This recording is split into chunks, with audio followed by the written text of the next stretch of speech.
Nous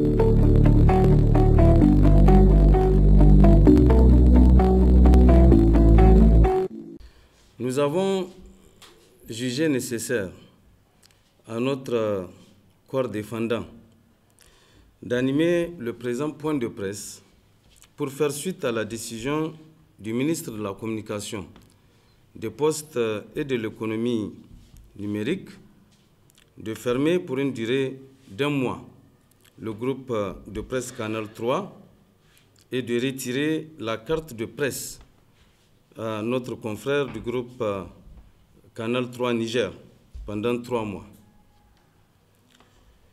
Cette décision du ministre, tombée comme un coup péré, est vécue non sans angoisse au sein de la corporation, surtout vu qu'elle n'est motivée par aucune justification, encore moins basée sur aucune disposition réglementaire en matière de régulation médiatique en République du Niger.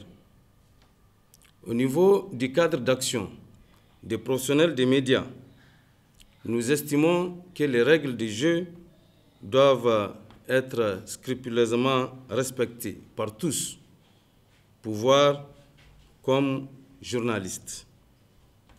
En effet, jamais dans l'histoire de régulation médiatique au Niger, la décision de la suspension d'un organe de médias n'a été portée par l'exécutif, c'est-à-dire par un département ministériel, y compris en période dite d'exception.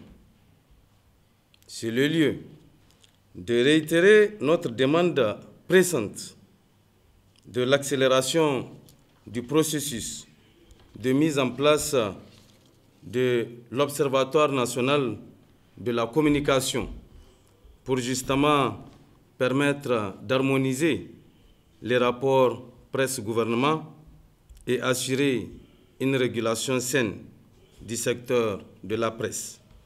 Ceci fait d'ailleurs partie des grands engagements solennellement pris par le chef de l'État, le général Abdraman Chani, dans le discours fondateur du CNSP et matérialisé à travers l'ordonnance 2023-02 portant organisation des pouvoirs publics pendant la période de transition. Il nous plaît également de rappeler, à toute fin utile, que l'histoire de l'évolution de la presse, notamment privée au Niger, est intimement liée au régime de transition, qu'elle soit civile ou militaire. C'est ainsi que pour la première fois au Niger, l'on assistera sous la première transition post-conférence nationale souveraine à l'avènement du pluralisme médiatique qui implique le développement aux côtés des médias d'État, d'autres types de médias communément appelés médias privés.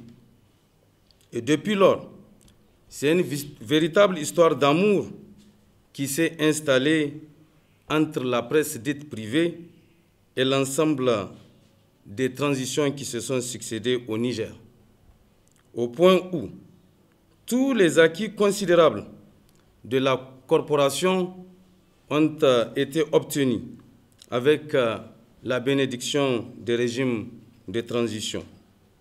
À titre d'exemple, l'on peut citer, entre autres, l'ordonnance 2010-35 portant régime de la liberté de la presse au Niger, l'initiative de la loi sur la publicité et même l'organisation des États généraux de la presse et tout récemment encore la soustraction des entreprises de presse privées du régime d'imposition, pour ne citer que cela. C'est dire que la presse nigérienne dans son ensemble est consciente du rôle qui est le sien et est prête à jouer sa partition, notamment dans ce contexte crucial où les peuples de l'AES font face à leur destin et ont besoin de compter sur chacun de nous pour remporter le pari. S'agissant de notre confrère, dont la carte de presse serait suspendue pour 3 mois, il lui serait reproché d'avoir procédé à travers un reportage au classement par ordre de mérite des membres du gouvernement. S'il est vrai que ce type de reportage a toujours été réalisé en début de chaque année par le même journaliste depuis plus d'une décennie, il n'en demeure pas moins que les supports employés pour établir ce classement peuvent s'avérer, autant pour moi, subjectifs, voire discutables. C'est l'occasion pour nous de lancer à l'endroit de l'ensemble de nos confrères un appel à la retenue et au sens élevé de professionnalisme afin d'éviter de verser dans le sensationnel en restant conforme aux règles d'éthique et de déontologie qui commandent notre cher métier. Aussi, en vue de conserver les rapports cordiaux de qualité ayant toujours existé entre la presse, qu'elle soit publique ou privée, et le CNSP, qui mène, il faut le dire, un combat de libération de notre peuple depuis le 26 juillet 2023. Le cadre d'action des professionnels des médias Cap Média Niger 1 demande au ministre de la Communication, des Postes et de l'économie numérique de revenir à de meilleurs sentiments en reconsidérant sa double décision de fermer pour 1 mois le groupe de presse Canal 3 et de retirer pour 3 mois la carte de presse du journaliste Seyna Amadou, autant pour moi. 2. Constate que le dysfonctionnement de la régulation de la presse, de manière générale, et certaines prises de décisions inadaptées et inappropriées est la résultante de l'absence d'un organe régulateur. C'est pourquoi nous réitérons notre demande d'accélérer la mise en place de cet organe vital pour la survie de la corporation. 3.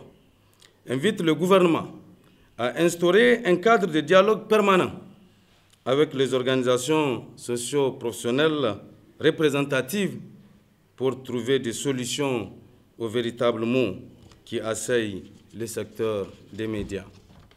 4. Le Cap Média Niger s'est dit disponible à conduire une médiation constructive dans le cadre de ces malentendus ayant occasionné les décisions prises à l'encontre du groupe de presse Canal 3 Niger et de son journaliste Seyni Amadou. 5. Regrette l'interpellation de notre confrère Seyni Amadou, placé en garde à vue depuis la matinée de ce samedi 18 janvier 2025, et appelle au respect des droits du journaliste, conformément aux dispositions pertinentes de l'ordonnance 2010-35 portant régime de la liberté de la presse au Niger.